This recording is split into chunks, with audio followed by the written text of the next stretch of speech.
There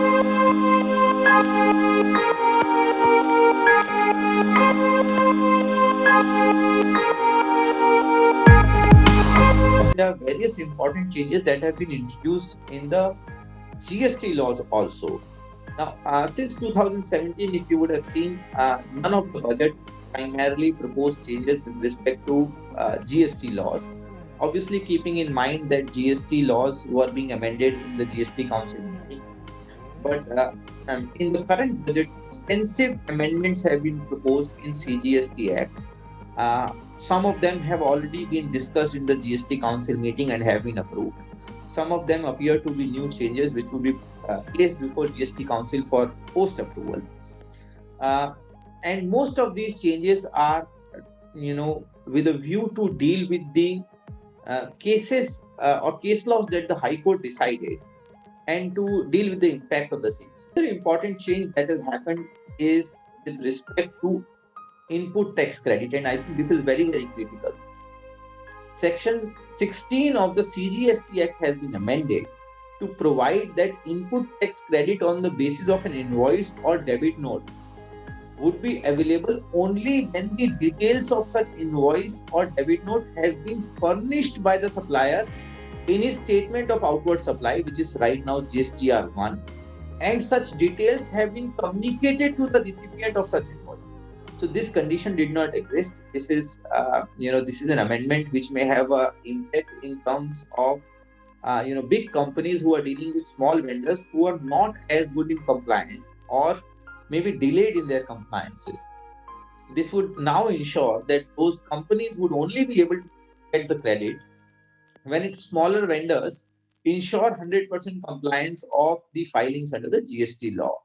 So for government, obviously it will boost the compliance, but for companies who are dealing with small vendors, it may be a cash flow issue.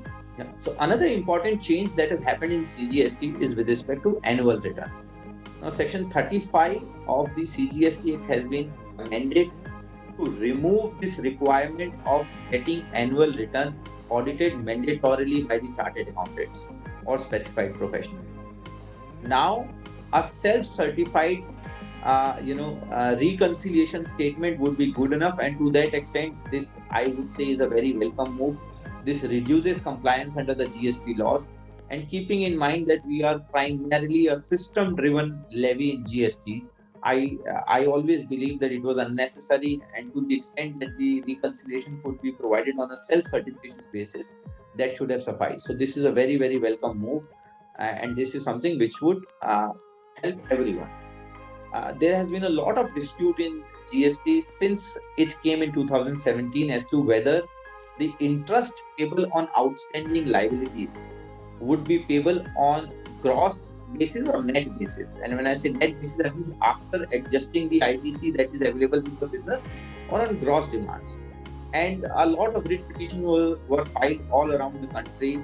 GST Council had already taken a decision that the interest should be payable only on net tax basis, but a change was required in the law from retrospectively to ensure that for past period also this benefit was available to the taxpayers. Now, Section 50 has been amended to clarify that interest is payable only on net cash liabilities, and therefore the interest is not payable on the ITC portion of the tax liability, which is very, very welcome. Similarly, there is another critical change that has happened, which I would say is not very business friendly. With respect to goods which are seized or um, while they are being transported or in transit, and for which penalties are proposed in terms of Section 129 of the CGST Act, the law now says that those orders can only be appealed after depositing 25% of the tax amount in dispute. Now, for all other demands to file first appeal under GST laws, the taxpayer needs to deposit 25% of the tax amount in dispute.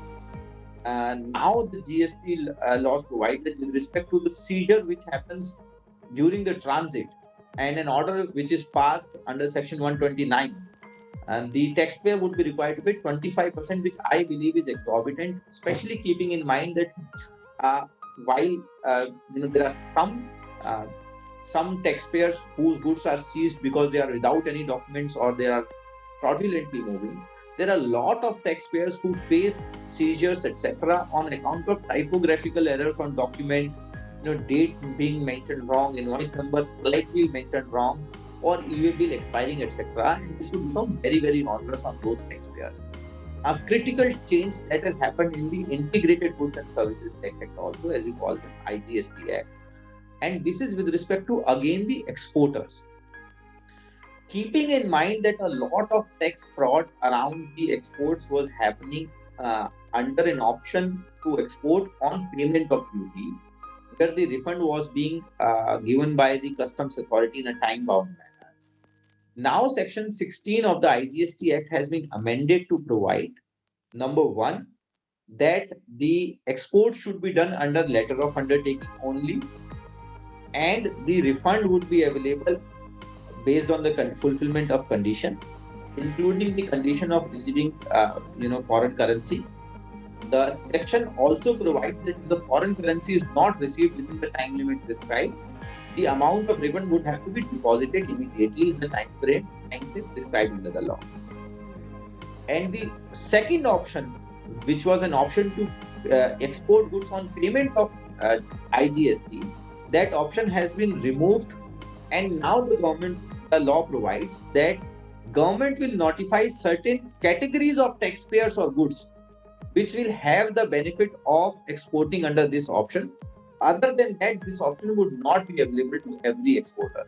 So these are all very welcome changes, which primarily focus on simpler laws, business friendly laws, and ultimately reducing the compliance cost.